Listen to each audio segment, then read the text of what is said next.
નમસ્કાર મિત્રો, Vidya Mandir study online ક્લાસમાં આપનું હાર્દિક સ્વાગત છે. આજે આપણે શૈક્ષણિક કાર્યક્રમમાંનો એક કાર્યક્રમ છે જ્ઞાનકુંજ, તેની વિશે વાત કરીશું. તો જ્ઞાનકુંજ કઈ રીતે આવ્યો અને એનું શિક્ષણમાં શું મહત્વ છે તેની વાત કરીશું. તો જોઈએ જ્ઞાનકુંજ વિશે. તો કે હાલમાં ગુજરાત રાજ્યની પ્રાથમિક શાળાઓમાં કથળતા જતા શિક્ષણને ધ્યાનમાં રાખી તથા વિદ્યાર્થીઓ નવા આધુનિક ટેકનોલોજીકલ જમાના સાથે તાલ મિલાવી શકે તે માટે ગુજરાત સરકાર દ્વારા પ્રાયોગિક ધોરણે સપ્ટેમ્બર 2017થી સિલેક્ટેડ શાળાઓમાં આ પ્રોજેક્ટ અમલમાં મૂકવામાં આવ્યો હતો અને આ પ્રોજેક્ટનું નામ હતું જ્ઞાનકુંજ, એવું નામ આપવામાં આવ્યું હતું. તો આની અંદર ખાસ તો કે ગુજરાત રાજ્યમાં આ જ્ઞાનકુંજ પ્રોજેક્ટ છે એ ક્યારે અમલમાં આવ્યો તો કે સપ્ટેમ્બર 2017થી આવ્યો અને આ પ્રોજેક્ટ છે તે સિલેક્ટેડ શાળાઓને જ આપવામાં આવ્યો હતો.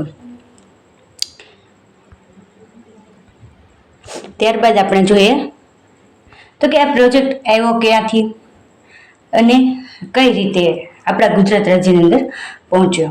તો કે જ્ઞાનકુંજ વિચાર મહારાષ્ટ્ર રાજ્યમાંથી લેવામાં આવ્યો હતો.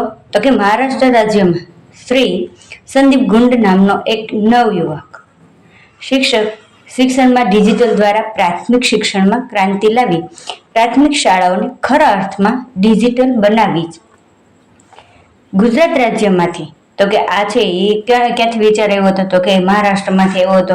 અને કયો નવયુવકનું નામ શું હતું તો કે શ્રી સંદીપ ગુંડ નામનો નવયુવક હતો. અને તો કે ગુજરાતમાં કઈ રીતે આવ્યો તો કે ગુજરાત રાજ્યમાંથી ભૂતપૂર્વ શિક્ષણ મંત્રી શ્રી નાનુભાઈ વાનાણી અને શિક્ષણ ક્ષેત્રના અધિકારીઓની ટીમ મહારાષ્ટ્ર રાજ્યમાં આ પ્રોજેક્ટ માટે અભ્યાસ અર્થે ગયેલ અને તેમાંથી વિચારણા કરી સુધારા વધારા સાથે ગુજરાત રાજ્યમાં પણ આ પ્રોજેક્ટ અમલ બનાવવામાં આવ્યો હતો. તો કે આ પ્રોજેક્ટ છે આપણે કઈ રીતે અમલ બન્યો તે જોયું. તો કે ખાસ તો અહીંયા ભૂતપૂર્વ શિક્ષણ મંત્રી, એનું નામ યાદ રાખવાનું છે કે શ્રી નાનુભાઈ વાનાણી અને એની સાથેની જે શિક્ષણ અધિકારીઓની ટીમ હોય એ મહારાષ્ટ્ર જાય અને આનો અભ્યાસ કરે છે અને પછી વિચારણા કરીને આપણા ગુજરાત રાજ્યની અંદર અમલ આવે છે.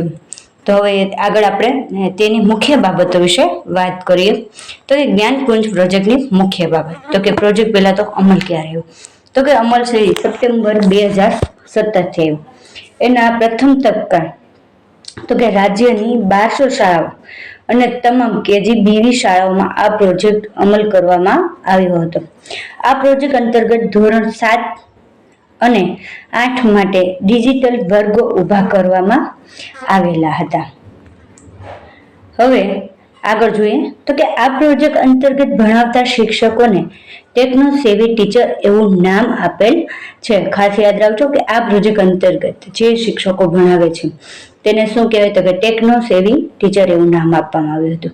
આ પ્રોજેક્ટ અંતર્ગત પેલા સ્ટાર્ટિંગમાં જ્યારે શરૂઆત થઈ ત્યારે તો કે ધોરણ 7 અને 8ના વર્ગો માટે નીચેની વસ્તુઓ સરકાર દ્વારા ફાળવવામાં આવી હતી. હાલ તો આ પ્રોજેક્ટ છે 6 થી 8 માટે છે, પરંતુ જ્યારે શરૂઆત કરવામાં આવી ત્યારે આ પ્રોજેક્ટ છે એ 7 અને 8મા ધોરણ માટે હતો. અને એ બંને માટે શું શું આપવામાં આવ્યું હતું તો કે 2 laptop, 2 projector, 2 IR camera, 2 white board, 2 IR pen, 2 sound system અને અન્ય બીજી વસ્તુઓ આપવામાં આવી હતી. હવે આપણે આગળ જોઈએ તો કે આ પ્રોજેક્ટ અંતર્ગત સંપૂર્ણ શિક્ષણ લેપટોપ અને પ્રોજેક્ટરનો ઉપયોગ કરીને ડિજિટલ પદ્ધતિથી આપવામાં આવે છે. આ પ્રોજેક્ટ અંતર્ગત નેટ કનેક્શન માટે સરકાર દ્વારા તો કે 10,000થી અલગ ગ્રાન્ટ આપવામાં આવતી હતી. હવે આપણે ખાસ કરીને જોઈએ કે જ્ઞાનકુંજ પ્રોજેક્ટ છે એ અંતર્ગત આપણે સ્પર્ધાત્મક પરીક્ષામાં કેવા પ્રશ્નો પૂછાઈ શકે. તો આપણે પ્રશ્નોની ચર્ચા કરીએ તો કે જ્ઞાનકુંજ પ્રોજેક્ટ પ્રાથમિક શાળાઓમાં કયા ધોરણને આવરી લીધા છે તો કે એમાં આવશે ધોરણ 7 અને ધોરણ 8. ત્યારબાદ બીજો પ્રશ્ન છે જ્ઞાનકુંજ પ્રોજેક્ટનું મોડેલ કયા રાજ્યની શિક્ષણ પ્રણાલીમાંથી પ્રેરણા લઈ ઊભું કરેલ છે તો કે મહારાષ્ટ્ર.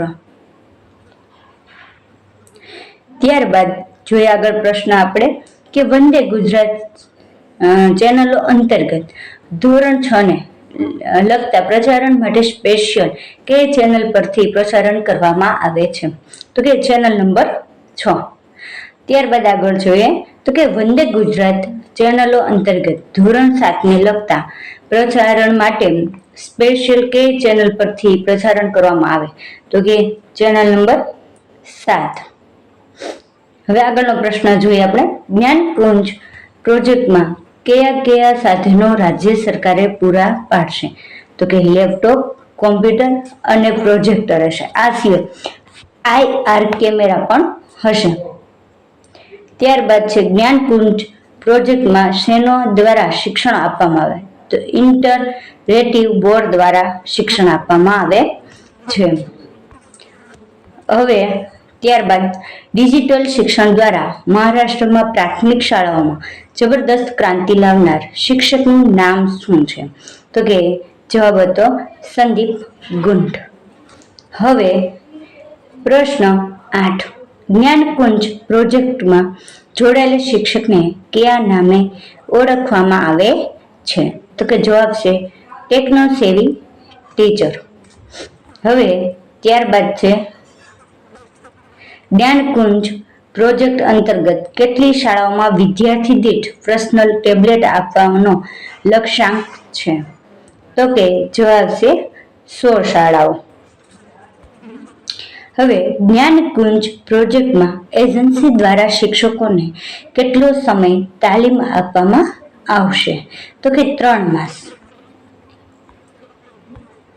જ્ઞાનકુંજ પ્રોજેક્ટમાં પ્રોજેક્ટની સફળતા નિષ્ફળતા માટે સંપૂર્ણ જવાબદારી કોની નિયત કરેલી છે?